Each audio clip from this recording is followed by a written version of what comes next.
Hi, Steve here from Divorcing Japan, and today I'm going to address the question, what do you do if you end up staying in a house, your wife, kids, they've left, and you're trying to rebuild your life surrounded by the memories, the toys on the floor in the corner, the kids' rooms. And for me, when I was waking up in the morning, I was having to walk down the corridor and see my kids' rooms with their toys still out, half played with at the beginning of every day. And I was in a very kind of weird place. I was still convinced there was a chance that my wife was going to come back, the kids were going to come back, and we were going to give it another go. And it was obvious to me that the kids weren't expecting to leave because the toys were still out mid-play. And so every day walking down that corridor, it was such a difficult experience.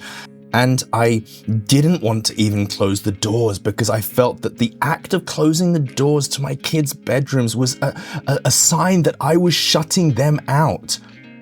And I fought with myself for that for many months. I didn't have the balls to clear everything up.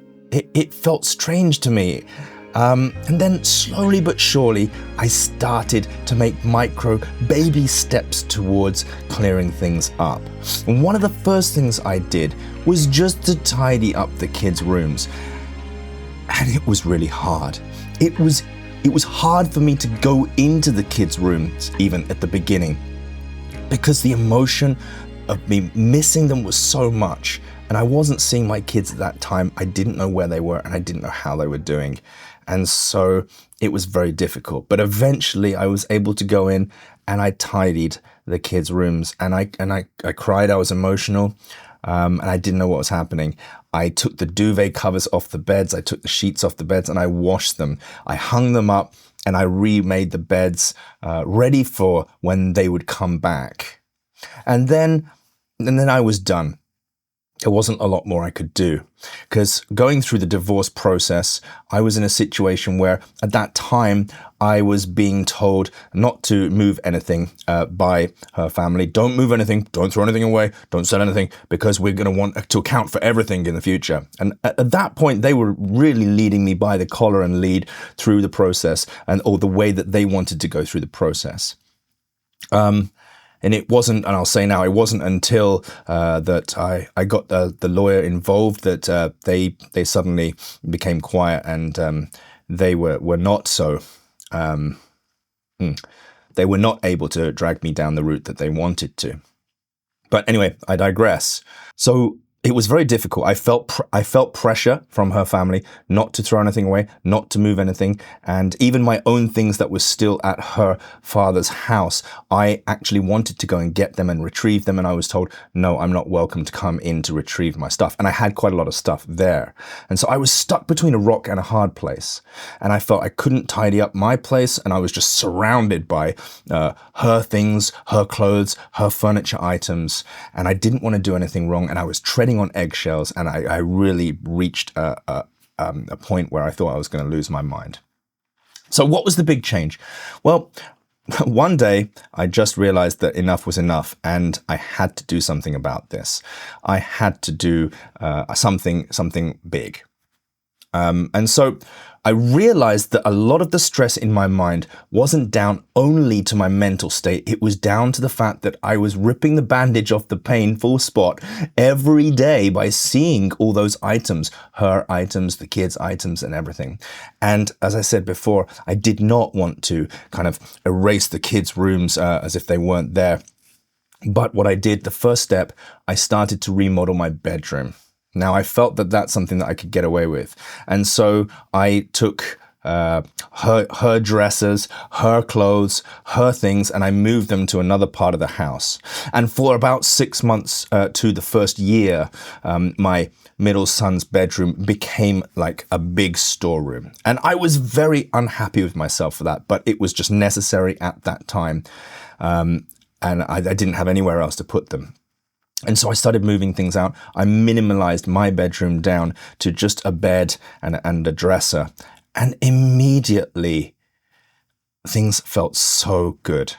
And I am the opposite of minimalist. I am the biggest maximalist. I mean, look behind me. I'm the biggest maximalist. But it was the start of something new. And this new page I had turned, this feeling of freshness, lying on my bed in a room that was now so spacious, so freeing, so relaxing. This was a new experience for me. And it was that point that I realized that I needed to downsize. And there were two reasons for this. I needed to downsize because I felt good with what I had achieved in that first room in my main bedroom. I felt good with the way it felt. And the second reason is I didn't know what was going to happen. And I knew that there was going to be a court case that was going to run for a couple of years, and it was going to be a long and stressful road. And at the end of the road, even though it was my goal to keep the house, I would not be able to make a final decision. It would be either taken from me or I would be able to stay in it. And so that's the second reason. I knew that there was a big possibility that I would have to downsize, and quite severely. I'd been accustomed to living in a house with a family, and I had been here, and I have 25 years of belongings. And there was a time when my mother passed away, and all the kind of things that were in my house were shipped over here too. So I had a lot of her things, a lot of my things, and I had so many things. And so it seemed like it was the perfect time to downsize, to filter, and to really kind of start anew. And then that's what was exciting.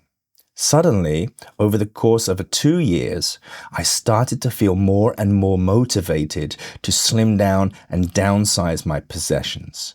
And it didn't happen overnight, and it's still an ongoing process now. Because it is tough to shed a skin.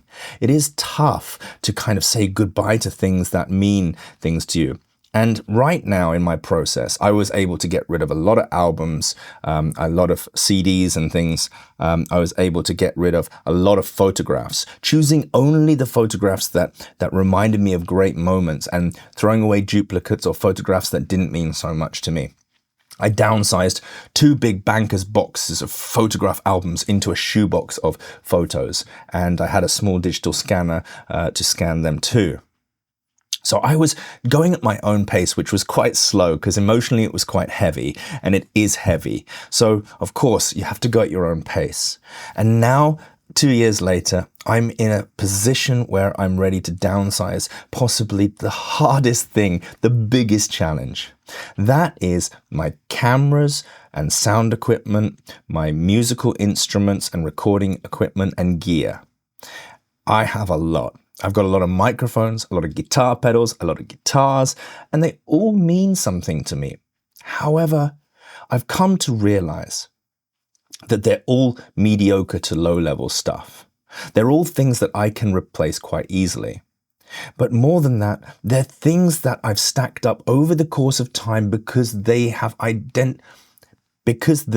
made me identify as somebody. And I'm not that person anymore. Yes, I still love playing guitar. Yes, I still write and record music. But I don't need to play those guitars that I played when I was 20, 25. So even though shedding instruments is a difficult thing, I sat down and I realized that any instrument except my Paul Reed Smith 1989 Custom 24 is very replaceable or upgradable. So I've come to the realization that I can shed a lot of weight, not just in actual things that you touch and you look at every day, but mentally as well.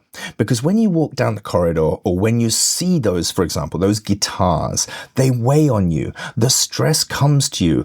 Oh my gosh, I have these guitars. Why am I not making time to play them? I must make time to play them. And that stress weighs on you. And by shedding down that need, you're opening up more space for things that are more important to you in this new chapter of your life. So, now that you are alone, you can really take the reins to challenge yourself to slim down and look at what's most important for you and the person that you want to be now. So that's my next step. After decluttering lots of small things, I've come to this chapter now where I want to shed some of the big stuff. And that big stuff is going to mean more space, more freedom in the house, more air, but also a lot more space up here. because it's not going to be weighing on me and I'm not going to feel guilty. And then in the absolute worst situation, if I have to leave this house because I have no other choice, I can leave with a lot less possessions, which is going to be a lot less stressful than if I had to suddenly decide what I'm going to do with a whole house worth of possessions and memories and things all at a very quick last minute time. So what did I do with the kids' bedrooms? Well, the kids, I have 3 kids, and the 2 kids had their own bedrooms at the time when everything went down. And so I asked my middle son, because I'm in a situation now where I'm able to see them twice a month, which I'm very grateful for. I asked my middle son whether he would mind if I took his bunk bed from his room and moved it into his older brother's room so they could both have their bunks in the same room. So when they come and stay, they can sleep in the same room together in their own bunks.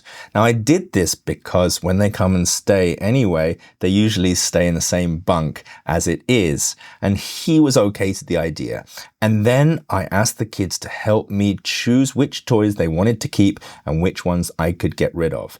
And we sat there today and we spent time separating, and all 3 kids lent a hand, and I was able to make 2 very distinct piles. We kept some of the toys, and then I got rid of a lot of them. And so now, as a result, my middle son's room is clear. It's not a storeroom anymore. And when I walk in there, right now, it is an empty room.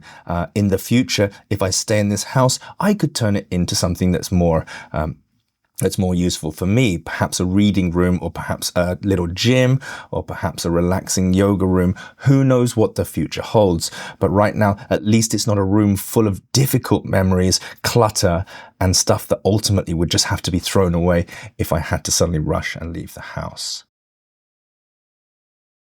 I'm going through this process right now, and I'm happy with how it's progressing, and I'm looking forward to the end result and to see how my mind will be at that point.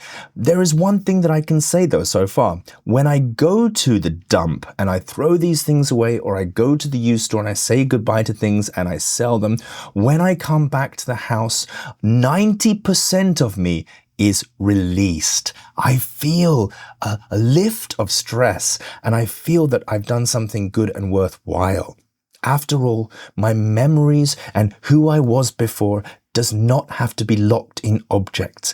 It can be up here. It can be told as stories. It can be saved as photographs and videos in a digital state.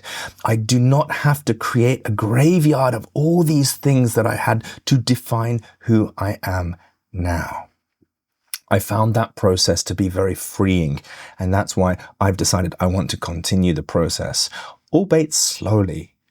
And it's taken me 2 years to get this far. So my word is don't rush, but I'd like to leave you with a final message in that clearing clutter can add clarity into your life and help you shape who you are now and think about who you would like to be in the future.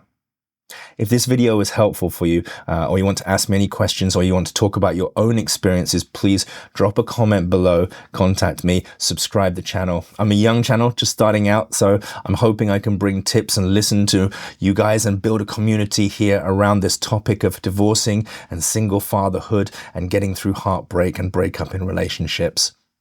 Thanks so much for listening, and I'll see you next time. Bye-bye.